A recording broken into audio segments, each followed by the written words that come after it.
Garden Futures, Designing with Nature, looks at gardens as both everyday and extraordinary. Gardens mean something different to everyone and through time. A garden can be a window box, an allotment, a lawn, flower beds, a wildflower meadow, an outdoor lab, and so much more. Gardens reflect the times we live in and express our ever-changing relationship with nature.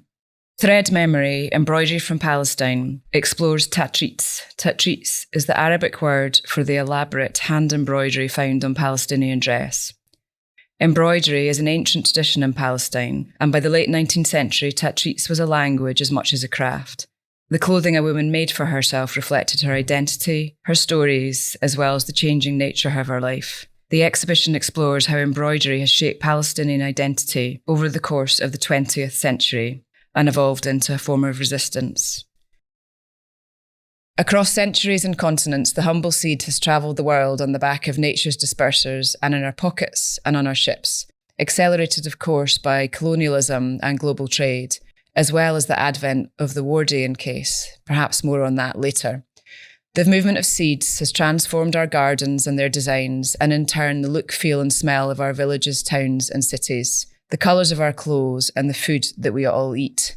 Of course, not all seeds have the chance to thrive, and as biodiversity, land and its people face threats from climate change and political violence, seeds and their stories are even more precious. Joining me to talk about all of this and more is the wonderful Vivien Sansour, joining us today from the States, founder of the Palestine Heirloom Seed Library in the West Bank village of Battir in Palestine. Vivien, hello, and welcome to this conversation from Scotland. Hello, and hello to all of Scotland. We're so pleased to have you. Vivien, for all of our listeners, many of them will know you. Some of them might not, though. Can you tell us a little bit more about the Palestine Heirloom Seed Library and where it's located, describing the place it's grown from a little? Yeah, the Palestine Heirloom Seed Library is a project that came out of a search for basically the story and the heritage, the bioheritage of Palestine that is being threatened by, of course, climate change and, of course, corporate greed, like all farmers around the world, and by a brutal military occupation. And so it's a place in the heart of the village of Battir, and it's in the middle of a UNESCO World Heritage Site, where we collect a lot of this seed heritage. And it lives with people, farmers, gardeners, and people all over the world, including our seed protectors now, which is a program that is part of the seed library, people who are growing these seed varieties and telling their story. So it's an agricultural project, but it's also a project of heart, of telling our story, and a project of reconnecting to who we are, and a project of remembrance. When we think about oppression, when we think about occupation, the purpose of every colonizer is to make you literally forget who you are. And our seed library, through planting seeds, harvesting seeds, sharing seed stories, hosting meals together, is a way for us to continue to remember, and not just remember, but also live the history that we eat. When did you start the library? Well, that's an interesting question, because in the rational world, like I started it in 2014, but I think it was a brewing thing for many years before that, where I was working with farmers in the north, in the city of Jenin and the villages around it, for an olive oil company. Some may know it, Canaan Fair Trade. And I was, visiting farmers and listening to their stories. I was hired as a writer and a photographer for this company, the olive oil company. And I was very lucky because I, for 2 years, had the freedom and the time and the resources to just go visit people and farmers from all kinds of terrains and listen to their stories, and really also listen to my own story, because their story is my story, but also get to know the parts of my history and my culture that was denied for me. And through that, a lot of the farmers, of course, what they talked about is the seed and how the original seeds, the heirloom seeds, are disappearing. The heirloom seeds were also remembered as part of our heritage that people were longing for, and they were referred to often as beings, as family members, as if, a lover that's been long lost. And so I was very moved by that, partly because of the stories people told me, but partly because obviously it's my story, and people were telling me about watermelons, about cucumbers, about wheat, about all kinds of crops that they were saying, oh, well, basically you can't taste it anymore. We're just telling you about it. And so I was really moved by wanting to taste and eat my history and actually make it part of my everyday life and the everyday life of my people. It's so interesting. So many of the themes that you're packing into such beautifully expressed responses there speak to both of these exhibitions that we have on at V&A Dundee, and as Scotland's Design Museum, we're particularly proud at the moment to have on Garden Futures Designing with Nature and Thread Memory, Embroidery from Palestine. And in Thread Memory, the colours of the dresses that meet you as you enter the galleries speak to very distinct places across Palestine. And the exhibition uncovers that there is not one story of Palestine, that each village had its own type of stitching, could access its own dyes from seeds ultimately. And then in Garden Futures, we look to the national and the international, the individual story of gardens, and that within both shows, you leave with a sense that the reasons we've always done things are they speak to our identity and our heritage, but also to our future. Your project strikes me, although it looks back to heritage, as one that's very much about hope for the future. Could you say a little bit more about that, Vivien, about the hope that you carry with you in the project? Well, that's an interesting question, because obviously in the time of genocide, all I think about is to have hope, or what's the point of hope sometimes. For me in general, I think even before this moment, I always struggled with hope as something I resisted sometimes. Even though people often come to me and say, your project gives me a lot of hope, I struggle a lot with hopelessness sometimes. But the more I grow into understanding what it means for me and for us in this moment, I realized that actually the seeds themselves have been our saviors and have been the beings that have helped us maintain a level of desire for life, even in a time when everything around us wants us dead. The seed comes and doesn't care. It grows, or it sprouts when you think it's never going to be alive again. And one of the moments recently that have shaped my understanding of hope in a new way was when we brought some pepper seeds, hot pepper seeds from Gaza. Those seeds were the seeds of a man named Abdel Hakim, who was killed by Israel in the genocide. But before he was killed, he sent out these chili seeds, and they made their way to us to New York, and we were able to plant them. I mean, basically these seeds, like humans, they have survived this great atrocity, and I planted them in the ground. And that was important for me to also have chili, because my father, who loved the Gaza chili and Gazan cuisine, used to take us every Sunday to Gaza to eat shrimp and to just buy vegetables. And he loved chilies. And and he passed away 2 years ago. And so I wanted to, partly like I'm mourning the Gaza I knew, I'm mourning everybody, and I'm also mourning my father. And in that process, I just wanted to keep these peppers alive. And with the help of folks in New York, we were able to grow these seeds that have survived literally unfathomable conditions. And then this summer, they were so lush, and so many of them, like they filled 2 large hoop houses.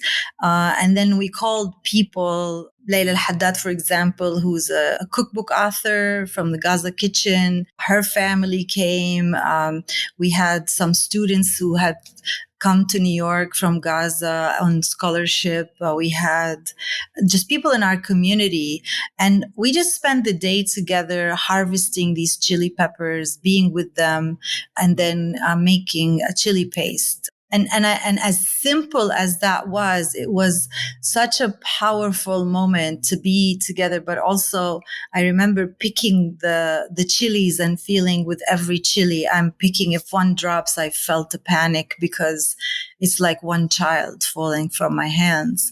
And at the same time, it was just extremely powerful to see, no matter how much is destroyed, we will, there's still a seed, a little tiny seed that looked like it was over. Just the way you tell that story is so moving. And there's something about the bearing of the heritage and the bearing of hope in the face of everything that you're describing so eloquently that I guess shows and illustrates the importance of storytelling and of different ways of collecting those memories, because they stand as memorial. They stand as a different type of memorial. Yeah. And stories help us to make sense of the world when the world doesn't make sense. Like all the myths we read about, all the legends, they were not necessarily about miraculous people. They were just stories that people needed to make sense of the world, whether it's the story of creation or the story of a seed. We need stories literally to survive, because your psyche cannot process some traumas that are beyond like your human capacity. And so how do we as a community of humans come together to tell a new story? And so you asked me earlier, what is the Seed Library and what it's about? And aside from it being a place where people exchange seeds and take seed and grow seed, it's really a place for us to imagine how can we, even from death, and through all this movement, design a world that's more tender, more graceful, or design a world that we want, and design a world that is not bound by nationalism or by social identities, but more by really the spirit of like who we are and the spirit of life, which is everywhere around us. We are also seeds. Everything on our plate that we eat and keeps us alive is a seed. And how do we actually come back to that beyond and before the existence of nation states? Like, who were we before we were made to forget who we are?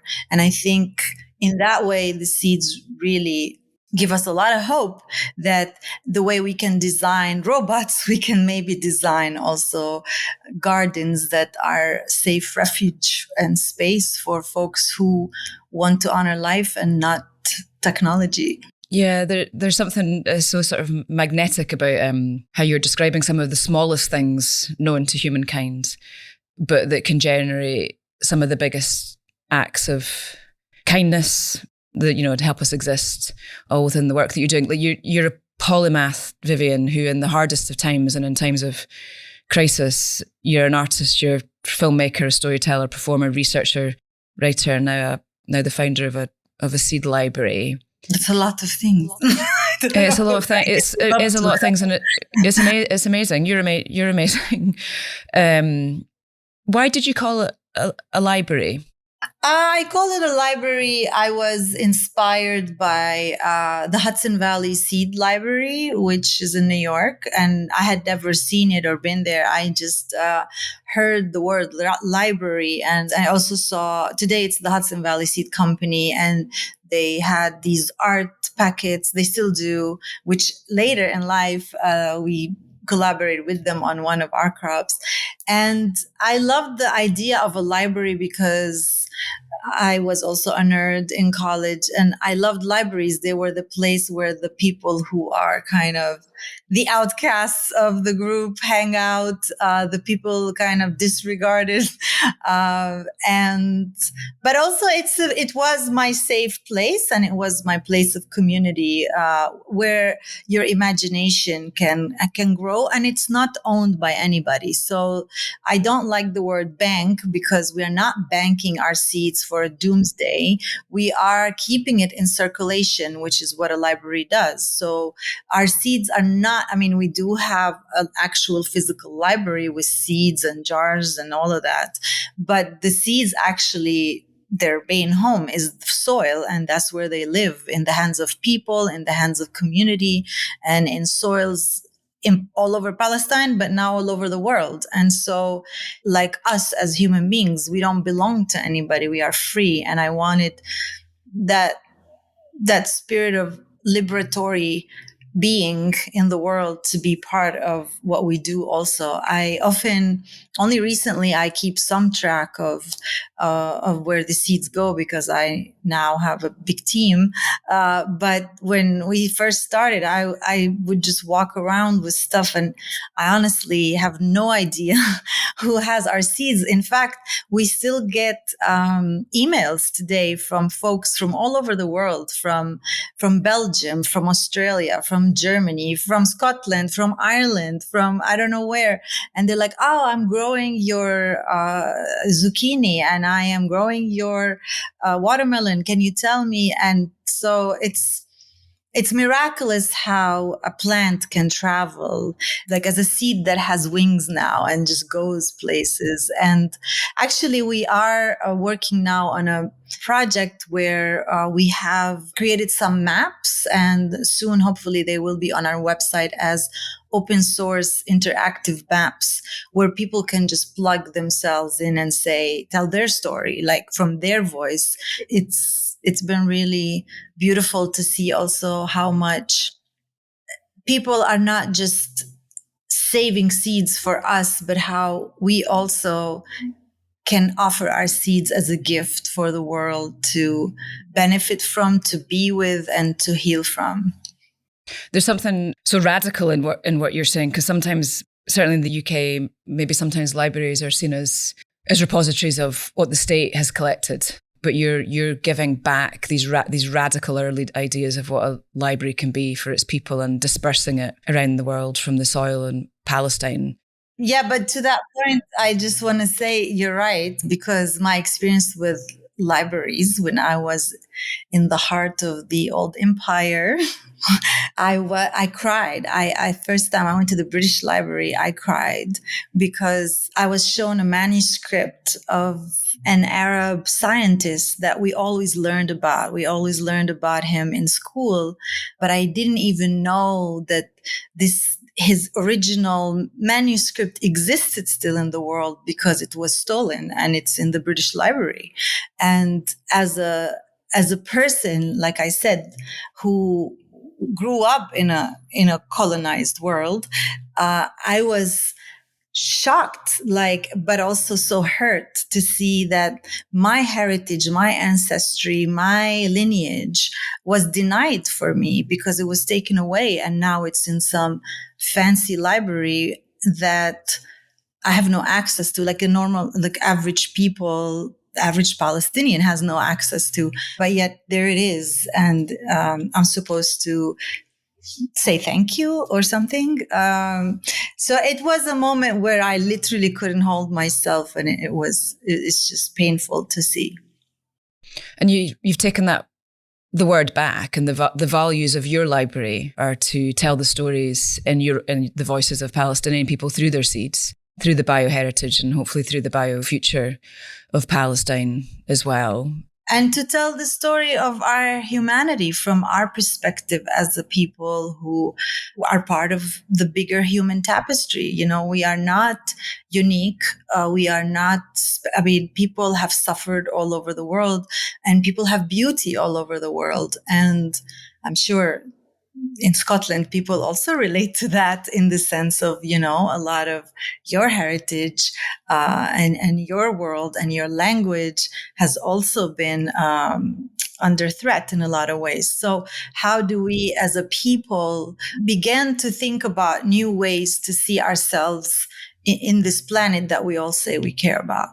Yeah, and what our collective accountability to the planet and its people are. So through the tiny seed and all that you've built around that, you are showing another way for us all to think and to act together.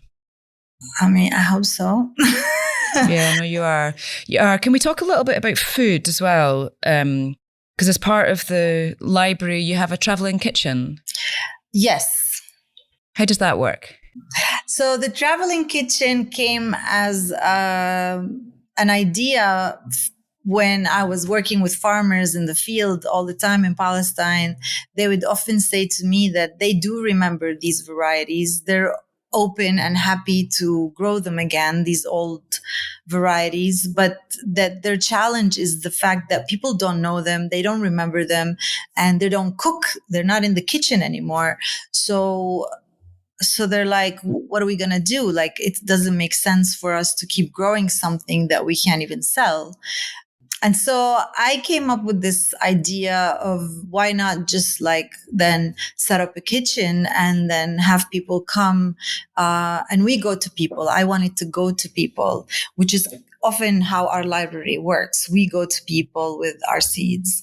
And so I wanted to go to people with a kitchen. And so with a friend who's a Palestinian artist, his name is Aid Arafa, he helped me actually construct a kitchen that is made of wood, and it comes apart and it fits in my car. And I would travel and I would just set up the kitchen and trust every time that people in every village would come and help unload it, put it together. And whatever the crop is, we just cook together. We invite the village and we just enter into conversation.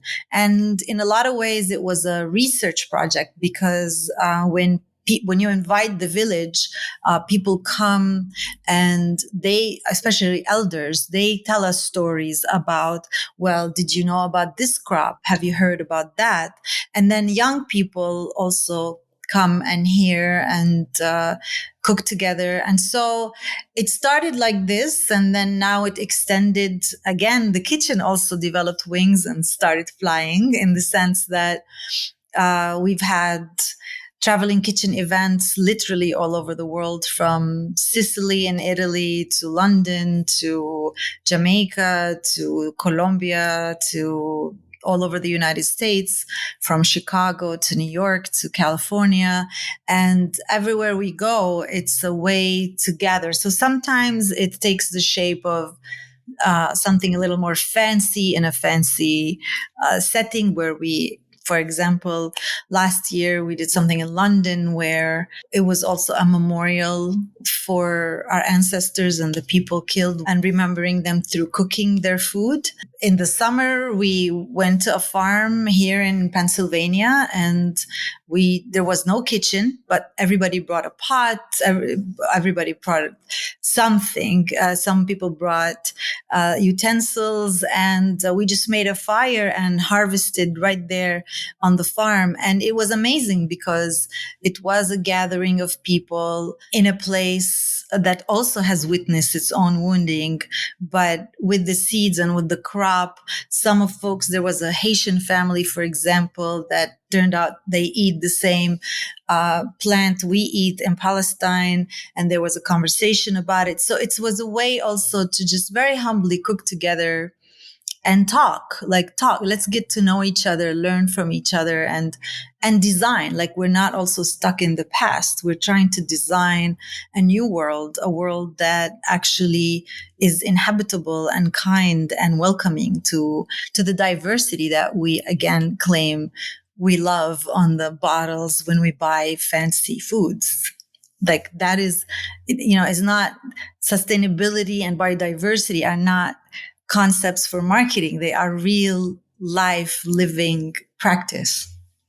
Absolutely. I had a look at Battir on the internet before we spoke at what it looks like in its incredible terraced fields for growing. Would you be able to take us to a Palestinian garden through the seasons? And when we had your friend Sami Tamimi with us, he spoke a lot about tomatoes and lemons and could possibly have spoken for hours just about the joy of Palestinian tomatoes and lemons. And it would be lovely just as we're in the winter season, here in the UK to hear about the seasons of Palestinian gardens? Well, yeah, winter actually is amazing in Palestine. So I understand why Sami, he loves the lemons, because the lemons are pretty fragrant and incredible. I miss my lemons every day. Traditional Palestinian terrain and garden is very small garden. We don't have massive fields for growing. Most people were small scale growers. And if you're not a grower, you are probably harvesting and cultivating something in your garden. And even in refugee camps where people were forced out of their villages, you will see that on this concrete and in the refugee camp, people also keep in all kinds of buckets, an old whatever olive bucket or whatever, it's becomes a place to grow something. And so the garden is really the kitchen, in the sense that, for example, I grew up where I did not need to go to the grocery store most of the time. We had our bay leaves outside, our spinach outside, our chards outside. The lemons are outside.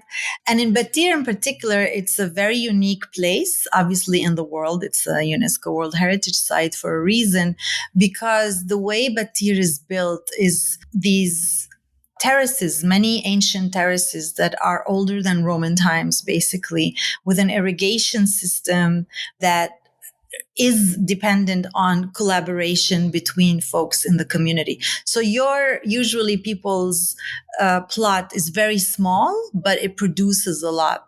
In these terraces, which in Battir, they're called jnan, which means paradises, because everybody's little garden is their paradise. In Battir, the week is not 7 days, it's 8 days, because they are eight families, and they have to share the water for irrigation equally. And so the water, there are springs in Battir, and the water comes out of the mountain and goes down in these canals. These canals are ancient, and people together, they decide, okay, now the canal, the water comes to my little paradise, and then when I finish irrigating, it's your turn. And so when people think about like, oh, what made it a World Heritage Site, it's not just the ancient terracing technique or the ancient water canals. It's actually also the fact that for such a system to survive, it required thousands of years of people actually working together. You don't have to love all your neighbors, but you do have to work with them. And so it is a model of how human collaboration can happen, not just in words, but actually in practice in the field. And people have a lot of things growing every season. In the winter, it's a lot of fava bean, a lot of onions, a lot of greens. Palestinian cuisine in the winter is very much based on greens. Traditionally, we also forage a lot for our winter food, but today, obviously, this is no longer possible because our mountains and terrains have been taken over, or we've been severed from them. You do little irrigation in winter because you rely on the rain. So a lot of these crop varieties are crop varieties that were selected throughout thousands of years also to survive and to live. And in the summer, which we prepare for in the spring, we grow what we call ba'al crop. And ba'al crop requires zero irrigation, and it's crops that know the soil, and that includes tomatoes, the tomatoes that Sami probably raved about because they are very flavorful. And so a lot of the vegetables that you eat that have so much flavor have not been drowned so much in water or fertilizer, but they are, so you taste a little bit of the minerals of the soil, of all the elements in your mouth. Wow, you're creating such a vivid picture. It's incredible. What about the wildflowers of Palestine and the places that you know best there? What are the indigenous heritage wildflowers that would be seen? Well, there's tons of wildflowers. Some of them we also eat, like el helawan. I don't know the English word for it. It has a little purple flower, but the leaves we actually knead into bread. And they are flower. They come out in the spring and they're everywhere. They're gorgeous. There's a lot of poppy. People love the Palestinian poppy. It's diverse and it's fragile and it's everywhere. But one of the flowers that is very unique to Palestine and it's considered unique in the world is a kind of iris, and it grows in the mountains, and it is called Sausan berry. So, and they're very, very gorgeous, and they're perennials. So every year they come back up, but they come back up for a short time. What time of year would the irises flower? In the spring. If we were sitting around a dinner table together this evening, what plants from the seeds would you want to feed your dinner guests from Palestine and from the library? Oh, I love our spinach very much. I think it has a very unique and potent flavor. And I love making spinach stew. And I cook it with lamb, or not with lamb for those who don't eat meat, and rice. And I would serve it with our heirloom, what do you call those? Oh my God, my English is... It'll come. It will come. Radishes, our heirloom radishes. Okay. Peppery pink radishes. Yes, peppery pink radishes. They're like a side that is they're very spicy, and some arugula. Our arugula is also very spicy and potent. And we often just with any meal serve these greens with some radishes, some olives, and the main dish. So that's what I would make today. Don't ask me tomorrow, might change. Today sounds good. In terms of the themes within that, and the themes that we've got in Garden Futures and in Thread Memory, actually, because those two shows I wish you could see them, but they sort of are in constant conversation with each other. But in Gardens, especially in Garden Futures, we look at gardens through, I suppose, the lens of creating miniature worlds through all time, that humans through all time have gardened and had a deep relationship with soil, but also as places to reflect and refract the ideas, our faiths, the spiritual struggles that we have. So gardening in times of peace comes through, gardening in times of crisis comes through. And this constant struggle between peace and conflict is seen in the Rhythm of the Gardens exhibition as well. And that gardening, somehow though, humans garden in the pursuit of peace, even in conflict. And more, when I think about the garden in the way you just shared, I actually think of the garden as a place, particularly in this moment when we have to live in the paradox.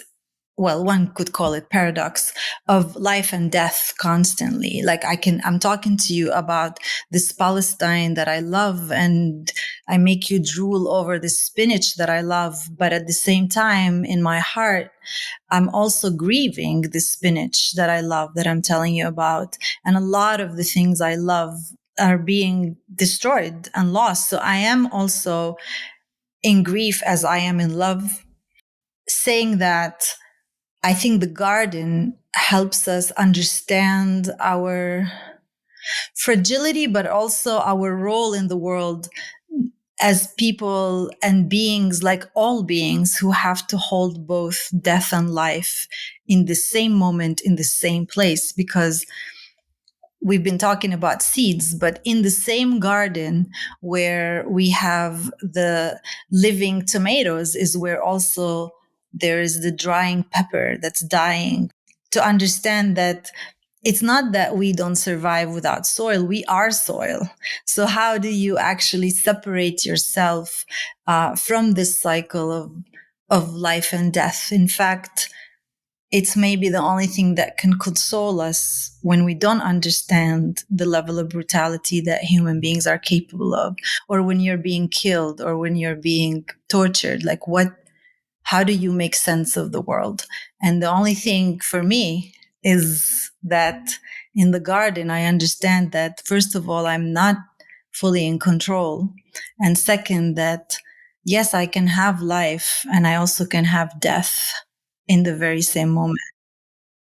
And the love and the grief that is the constant companion to that. Vivien, it's been such an unbelievable honor to speak to you and for you to be so open and honest with us. We extend, I think, my thanks, but also the thanks of all of the people that will continue to tune into this conversation. And I'm glad that this conversation becomes part of the archives of V&A Dundee, but also of the Palestine Heirloom Seed Library. The story you tell, your ability as a storyteller is incredible, and the stories that need to be told, and you do them in a way with such, and I hope it's okay to use this word, but you do them with such dignity.